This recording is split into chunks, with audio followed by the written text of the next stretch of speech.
What's up guys, my name's Brandon and I just recently went to the Apple store and just out of pure curiosity decided to pick up a brand new 6th generation iPod Touch. Now I say brand new, but obviously this thing is super old. It came out in 2015, but for some reason it's still being sold in Apple stores. So I wanted to buy it just to let you guys know whether or not it's still worth purchasing in 2019. And I have to say that this purchase brought back a lot of nostalgia, a lot of memories for me, because if you guys remember way back in the day when I first started this channel back in 2008, I actually started this channel with an iPod Touch 2nd generation. And this was my first iPod Touch purchase since 2010, so it's been 9 years when I bought the iPod Touch 4G back in 2010. So it's been really interesting using this device again in 2019. But is it worth it? Is it worth buying? Is it worth spending $200 or even $300 on in 2019? Let's find out. So this is the 6th generation iPod Touch, and since it's currently the latest iPod Touch model, even though it was released back in 2015, it's still being sold in Apple stores for the same price as it sold for on day one 4 years ago. So that's $199 for 32 gigabytes and $299 for 128 gigabytes. So I paid $200 for this 32 gigabyte product red iPod Touch, and I'll just tell you right off the bat, without wasting any more time, you could do so much better with $200 than getting an iPod Touch. I mean, if you go on eBay, you can buy a used but mint condition iPhone 6, that's probably even an iPhone 7 these days in 2019. You can buy an iPhone 7 in mint condition for the same or even less than a brand new iPod Touch. And we'll talk more about that near the end of this video, but you can get the iPod Touch in a wide range of colors. So we have the red, we have blue, we have pink, we have silver, space gray, and gold. And the unboxing experience was also very nostalgic for me since we have the old, you see plastic enclosure type packaging, not the box. So this brought me way back because it's just not what Apple does anymore, like at all. This makes me wonder, how the 7th generation iPod Touch, if it were to be released, which it could be here in 2019, it makes me wonder how it will be packaged. If it's going to be just like this in the box, or if we're going to have it like the iPhones in an actual, cardboard box. After unboxing the iPod Touch, the first thing I noticed was just how incredibly thin and light this device is. It does have a nice feel in the hand, but at the same time, it doesn't really feel premium. It's just too light. I tend to like my devices to carry a bit of weight because that just usually indicates that it's, a stronger build and a more premium product. But with the iPod Touch, when you hold it in the hand, it's just so light that it just doesn't feel premium. It almost feels fake. Now on the front side of the iPod Touch, we have a 4-inch LCD display with a resolution of 640 by 1136 at 326 pixels per inch. And of course, this is a 2015 display, so you can't really expect much. The display is far from great. I actually wouldn't even consider it good in 2019. And like always, the resolution and the PPI don't really tell you the whole story. This display lacks in pretty much every category nowadays. But of course, that display isn't going to matter to a lot of people that are probably looking to purchase an iPod Touch. I mean, if you're, looking to buy an iPod Touch to strap to your arm while you jog, if you're looking to give it to a kid, you don't want them to have an iPhone, you're not going to care about the mediocre display. But on the flip side, if you're wanting to watch videos, if you're wanting to consume content on the iPod Touch, this display is definitely going to bother you, not to mention the big, huge bezels all around the front of the screen. It's really going to take away from the experience, especially if you've used a phone like newer than the iPhone 7 or iPhone 8. Now the speakers on the bottom of the iPod Touch are surprisingly not too bad. Now obviously they're not near as good as the newer iPhones, but for just one set of bottom firing speakers, they get pretty loud. I mean, it's not like great crisp audio, but they do get pretty loud. But if you're anything like me and you like crisp audio other than just loud audio, I don't really care for just having, super loud audio. If it's not good quality, if it's not crisp, I don't like it. And that's what the iPod Touch delivers, but it's a good thing that we have, Bluetooth and we have AirPlay in the iPod Touch because I like to just relay the audio to my HomePod, and there it's obviously much better quality. Now also on the front side of the iPod Touch is our front-facing camera, which is 1.2 megapixels. I'm sorry, I just had to laugh at that. 1.2 megapixels in 2019, a product that Apple's selling in 2019 with 1.2 megapixels on the front-facing camera. That's just horrible. I mean, obviously if you take a selfie, it's gonna look like you have like a cartoon filter on. It's gonna look terrible. Meanwhile, on the rear side, we have an 8 megapixel camera, just a single camera, of course. And I've tried taking pictures with this thing, and I guess just back in 2015, these cameras were acceptable, but nowadays these pictures and these videos are just not great at all. They're not near even Instagram quality these days. You can shoot video in 1080p, but there's no optic image stabilization. So if you take a video,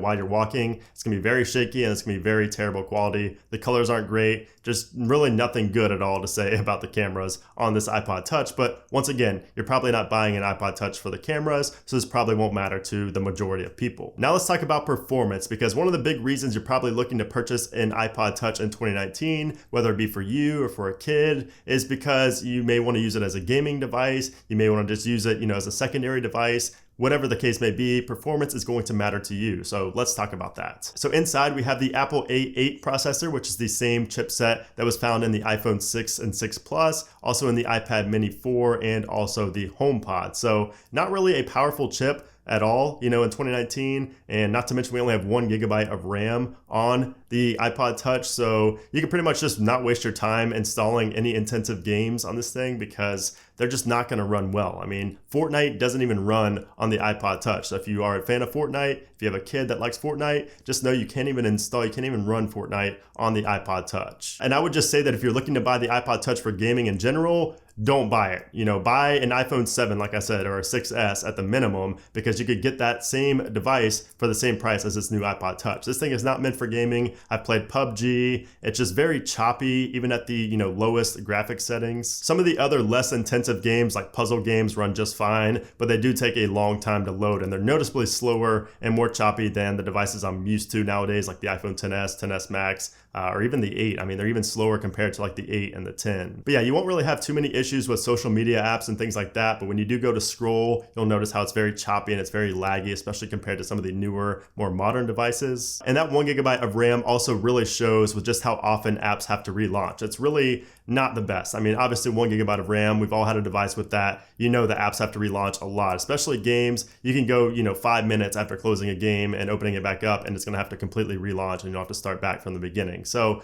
relaunching applications is an issue. Obviously, that's to be expected though with 1 GB of RAM. Now, the iPod Touch does currently get the latest versions of iOS 12, but come iOS 13, we may not see support for the iPod Touch. So your new iPod Touch may not even get support for the new software iOS 13 coming out this year. But even if it does defy the odds and get support for iOS 13 this year, there's no chance this device is going to get iOS 14 in 2020. So best case scenario, this device will only get software updates for 1 year. And when you're paying that kind of money, multiple hundreds of dollars, it's not a good investment. I mean, if you only get 1 year of software support, that is just simply not a good investment. The iPhone 7 still has years to go. So again, I would just go for something like that. Just don't put a SIM card in there if you're worried about, having cell signal. Just don't put a SIM card in there. And it's pretty much an iPod Touch because you can't, make calls or anything like that. Now, one thing I also wanted to mention that really drives me crazy about the iPod Touch is that there is no biometric security. There's no Face ID, there's no Touch ID. You just have to enter in your passcode every single time you unlock your device. Unless, of course, you just don't want to put a passcode on, but then, you're vulnerable to somebody stealing it and you'll never find it again. So that is something to keep in mind. And hopefully the iPod Touch 7th generation, if it does get released here in 2019, does have some form of biometric security. It'll probably have Touch ID at best. I highly doubt it will have Face ID, but that's still better than having nothing and having to enter in your passcode every single time. Now, as far as battery life goes, things just continue to get worse here for the iPod Touch. So it has a 1043 milliamp hour battery, and if that seems super small, it's because it is. And the performance of this battery definitely shows how small it is. So Apple rates this battery good for 40 hours of music playback and 8 hours of video playback, and I don't know where they got these numbers from. I don't know, what iPod Touch they're using, but I struggle to get 3 hours of usage on a single charge on my iPod Touch. There's been a couple times over the last week where I've gotten over 3 hours, but I've never gotten over 3.5 hours of usage on the iPod Touch. And I started to think, man, is something wrong with my iPod Touch? I mean, they're rating it for such high, they're getting so much time out of their battery life.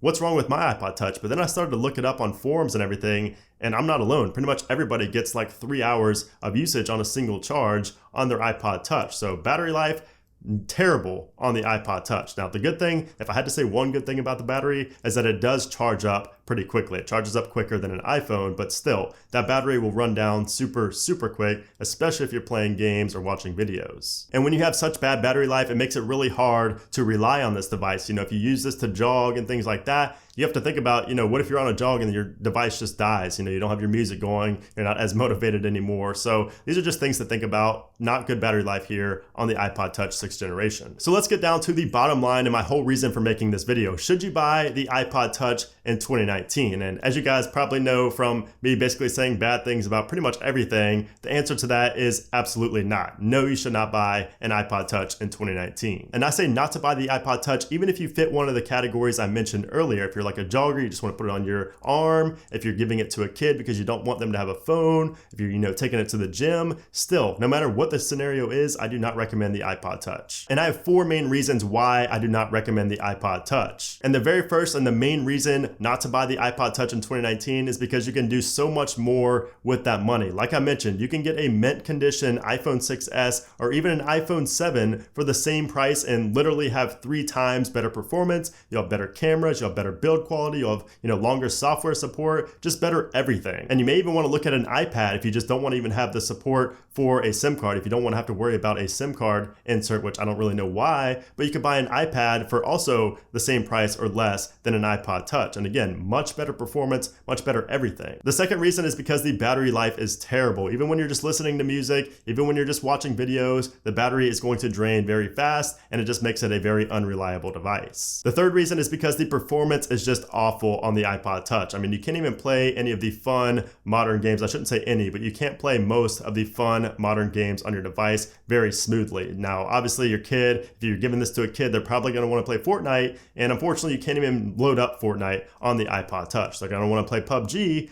PUBG runs, but it's just super laggy, it's super choppy, and it's not a great experience, especially with such a small screen. It's hard not to press other buttons when you're trying to shoot and things like that. And the fourth reason not to buy the iPod Touch in 2019 is because the design is just terribly outdated and the bezels are huge, it's very lightweight, it doesn't feel premium, it just feels like a device that was released, 5, 6, 7, 8 years ago. But like I mentioned, there could be a new iPod Touch being released in 2019, so definitely stay tuned to the channel. I will let you know if that becomes a reality. But that may be something to consider in the future, but that's even another reason, maybe the 5th reason not to buy the iPod Touch, because a new one could be coming out as early as this year. So anyways, guys, there you have it. That is my experience with the iPod Touch 6th generation in 2019. Not a great experience, and I will definitely be returning this to the Apple Store as expected. I didn't really expect much out of it, but I did want to make a video because I saw it in there.